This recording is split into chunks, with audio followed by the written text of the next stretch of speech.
యష్ చేసిన కేజీఎఫ్ లాంటి pan India block buster movie తర్వాత టాక్సిక్ సినిమా రావడంతో అంచనాలు ఆకాశాన్ని తాకాయి. సినిమా రిలీజ్ అయింది, చాలా నెగిటివిటీని మూటగట్టుకుంది. అసలు ఈ సినిమా ప్రారంభమైనప్పుడు ఎవరికీ ఏమంత అంచనాలు లేవు, కానీ టీజర్ ట్రైలర్ ఒక్కొక్కటిగా రిలీజ్ అయ్యాకనే సినిమా మీద అంచనాలు మించిపోయాయి. ఇక ట్రైలర్ చూసిన వారంతా యష్ తన స్టైల్లో మరోసారి గ్రాండ్ సక్సెస్ని కొట్టేస్తాడని అనుకున్నారు. అంతేకాకుండా గీతు మోహన్ దాస్కి డైరెక్షన్లో పెద్ద అనుభవం లేకపోవడంతో కొంతమంది ఈ మూవీని లైట్ తీసుకున్నారు. కానీ ట్రైలర్ విజువల్స్ చూసిన తర్వాత గీతు మోహన్ దాస్ మీద అందరికీ ఒక హోప్ వచ్చి యష్ గీతు ఇద్దరు కుంభస్థలాన్ని కొట్టబోతున్నారనే వార్తలు కూడా వినిపించాయి. అలా చాలా ఎక్స్పెక్టేషన్స్తో ఆగస్ట్ 26న ఈ మూవీ రిలీజ్ అవ్వగా సినిమా చూసిన ప్రేక్షకులు ఏమాత్రం సోల్ లేని కథతో హంగామా చేశారని గీతు మోహన్ దాస్ ఏషియన్ టీం పైన ఫస్ట్ షో నుంచే విమర్శలు మొదలుపెట్టారు. సినిమా మొత్తంలో Yash stylish performance, grand visuals మాత్రమే హైలైట్ అని, కథ, స్క్రీన్ ప్లే కంప్లీట్గా తేడా కొట్టాయని నెటిజన్లు రివ్యూ ఇచ్చారు.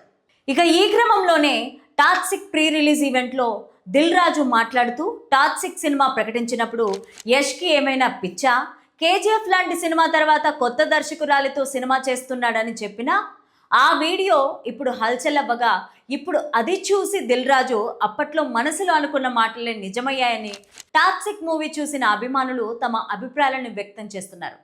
ఇదిలా ఉంటే యష్ 2 సినిమాలతో ఏకంగా పాన్ ఇండియా స్థాయి ప్రాజెక్టులను దక్కించుకునే స్థాయికి ఎదిగాడు.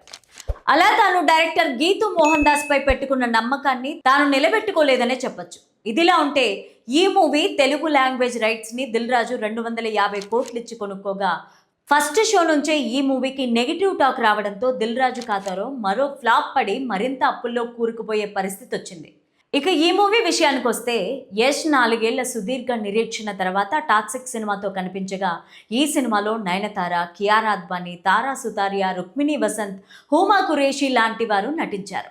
ఈ మూవీకి జననాయకన్ ప్రొడ్యూసర్ అయిన వెంకట్ కె నారాయణ యష్తో కలిసి 500 కోట్ల బడ్జెట్తో పాన్ ఇండియా లెవెల్లో ఈ మూవీని నిర్మించగా ఈ మూవీకి 2 తెలుగు రాష్ట్రాల ప్రభుత్వాలు టికెట్ల రేట్లను పెంచుకునేలాగా ప్రత్యేక జీవోని కూడా జారీ చేశారు. అయితే టికెట్ ధర ఎంతైనా పర్లేదు, తమ అభిమాన హీరో 4 ఏళ్ల తర్వాత వస్తున్న సినిమా కావడంతో అభిమానులు ఈ మూవీ చూడ్డానికి ఎగబడ్డారు. ఇక ఈ మూవీని చూసిన ప్రతి ఒక్కరూ యష్ని విమర్శిస్తూ స్టోరీ సెలెక్షన్లో తనని తప్పు పడుతున్నారు. యష్ కేజీఎఫ్ మానియా నుంచి ఇప్పటి వరకు బయటకు రాకపోవడం, అలా ఈ మూవీలో యాక్ట్ చేసిన హీరోయిన్లంతా యష్కి సర్వీస్ చేయడానికే వచ్చి వెళ్ళినట్లు కనిపిస్తూ ఉండడంతో ఏ క్యారెక్టర్కి కూడా డైరెక్టర్ అంత స్కోప్ ఇవ్వలేదు. అలా మొదటిగా 50 లక్షలతో మూవీని చేసిన అనుభవం ఉన్న డైరెక్టర్ గీతు మోహన్ దాస్ని నమ్మి 500 కోట్ల భారీ బడ్జెట్ మూవీని యష్ ఎలా చేశారని అందరిలోనూ డౌట్స్ రాక మానవు. అంతేకాకుండా యష్ స్టోరీ విషయంలో ఎంత వీక్ అవుతున్నాడంటే తాజాగా రిలీజ్ అయిన రామాయణం ట్రైలర్ అంతగా ఆకట్టుకోకపోవడం, టాక్సిక్ మూవీ కూడా అటకెక్కడంతో యష్ ఎంత త్వరగా పాన్ ఇండియా స్థాయిలో ఎదిగాడో అంతే త్వరగా క్రేజ్ని పోగొట్టుకుంటున్నాడనే వార్తలు కూడా వినిపిస్తున్నాయి.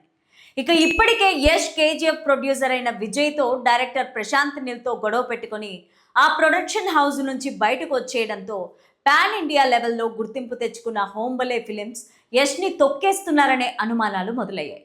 కానీ టాక్సిక్ లాంటి మూవీ చూశాక యష్ని ఎవరు తొక్కాల్సిన అవసరం లేదని, తన స్టోరీ సెలెక్షన్తో తనని తానే తొక్కుకుంటున్నాడనే వార్తలు కూడా హల్చల్ అవుతున్నాయి.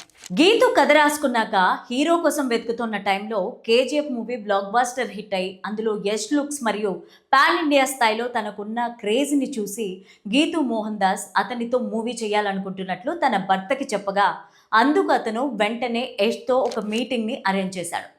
అలా గీతు యష్కి స్టోరీని నారేట్ చేయగా యష్కి ఆ స్టోరీ లైన్ బాగా నచ్చగా కొంతవరకు స్టోరీని తన స్టైల్లోకి చేంజ్ చేస్తానని, అంతేకాకుండా తన ఫ్రెండ్తో కలిసి తాను కూడా ఆ మూవీకి ప్రొడ్యూసర్గా ఉంటానని చెప్పి గీతు మరియు యష్ ఆ స్టోరీని రాసేందుకు 1 ఇయర్ టైం తీసుకొని అన్నీ ఫైనల్ అయ్యాక రాజీవ్ రవి కెమెరామెన్గా, రవి బర్సూర్ మ్యూజిక్ డైరెక్టర్గా పాన్ ఇండియా లెవెల్లో టాక్సిక్ అనే మూవీని స్టార్ట్ చేశారు. ఇక యష్ ఈ మూవీని ప్రొడ్యూస్ చేయడానికి కారణం హోంబలే ఫిలిమ్స్ ప్రొడ్యూసర్స్తో ఉన్న విభేదాలే అని వార్తలు కూడా వినిపించాయి. ఎందుకంటే కేజీఎఫ్ మూవీ తన వల్లే సూపర్ హిట్ అయి అన్ని వేల కోట్లు వచ్చాయని, కానీ తనకి ఏమాత్రం అందులో షేర్ ఇవ్వకపోవడంతో తన మీద మరియు తన మార్కెట్ పైన ఉన్న నమ్మకంతోనే యష్ ఈ టాక్సిక్ మూవీని ప్రొడ్యూస్ చేసినట్టు తెలుస్తోంది. కానీ ఇప్పటి వరకు కమర్షియల్గా ఒక్క మూవీ కూడా సక్సెస్ కొట్టని గీతూ మోహన్ దాస్తో యష్ ఈ మూవీ చేసి తన కెరీర్ని ఎందుకు రిస్క్లోకి తానే తోసేసుకున్నాడో ఎవరికి అర్థం కావట్లేదు. I write something, I shoot something else, I edit something else, and then the film is out. Then I'm happy.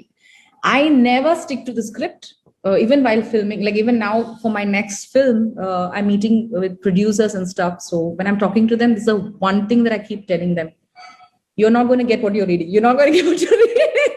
ఒక అడల్ట్ మూవీకి 500 కోట్లు ఖర్చు పెట్టి గీతూ మోహన్ దాస్ ప్రొడ్యూసర్లని చిక్కుల్లో పడేసిందనే వార్తలు కూడా వినిపిస్తూ ఉన్నాయి.